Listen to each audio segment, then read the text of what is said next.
Hello，大家好，我係阿美，歡迎嚟到 Philatelic。有睇過我頻道嘅朋友都可能知道，我係一個集郵愛好者，特別係喜歡介紹以前嘅香港郵票、首日封、紀念封等。但其實我對收藏香港錢幣都係有興趣㗎，不過我就唔係錢幣收藏家，我只係一個錢幣收藏學上嘅一個幼稚園學生啫。而我所收藏嘅香港歷史錢幣，唔計算上一代人常見嘅南王，即係佐治六世，同埋而家有時都會喺買嘢找續時見到嘅英女王事頭婆錢幣外，就只係得4個。但我就係從呢幾個錢幣，增加咗我對錢幣收藏上嘅少少皮毛知識。呢4個香港錢幣分別係1887年嘅維多利亞女王1毫子銀幣，佢被 NGC 評級為 AU58。第二個係1904年嘅愛德華7世1毫子銀幣，佢被 PCGS 評級為 MS64。第三個係1932年嘅佐治5世5仙銀幣，佢被 PCGS 評級為 MS66。最後就係1930年嘅香港1元硬幣，或叫湛洋，又叫湛人或者港光。頭3個錢幣嘅材質都係80%銀、20%銅，而1930年嘅香港1元硬幣就有90%銀、10%銅。NGC 同 PCGS 都係現今全球公認最具權威嘅錢幣評級機構，兩間都係採用國際認可嘅評分標準，將錢幣品相由1至70 Selden Scale 進行數字化標記。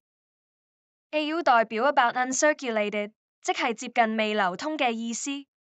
AU 嘅評級區間為50至58，所以 AU58已經係呢個區間嘅最高等級，代表幣面整體僅有極輕微磨損，通常喺高點位置，且保留80%以上嘅原始原光。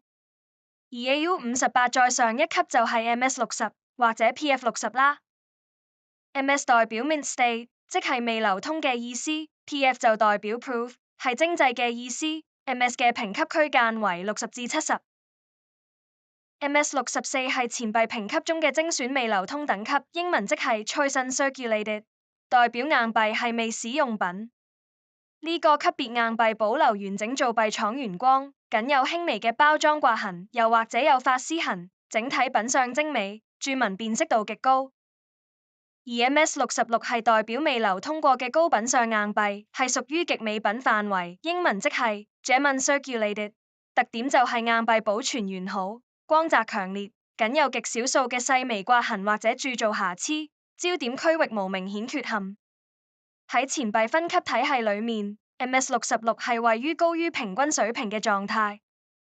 所以呢3個錢幣品相由高至低排列就係 MS66、MS64， 跟住最低係 AU58。雖然佢哋嘅市場價值並唔算高，但係就具有好高嘅歷史價值。至於評分區間50以下嘅錢幣品相，喺呢度就唔講啦。另外，唔係所有錢幣都可以進行數字評級嘅，有啲錢幣因為佢哋表面存在咗一啲特定嘅瑕疵或者問題，導致無法獲得1至70嘅數值評分。呢個1930年嘅香港1元硬幣就正正係個好例子啦。雖然係咁，但呢個硬幣仍然可以進行描述性評級，例如 NGC 嘅 Details Grading Scale， 佢係用文字而唔係單一數字嚟描述硬幣品相嘅標準。而呢個1930年嘅香港1元硬幣就被 NGC 評為 UNC Details， 就即係 Uncirculated Details 或者 Proof Details， 係喺呢個評級標準中最高等級嘅，代表錢幣表面無任何因流通而產生嘅磨損，保留咗完整嘅金屬細節。但雖然錢幣未經流通，鑑定師發現咗一啲已經損害原廠表面嘅問題，而呢個1930年嘅香港1元所存在嘅問題就係 Surface Hairlines， 即係錢幣有表面發絲痕。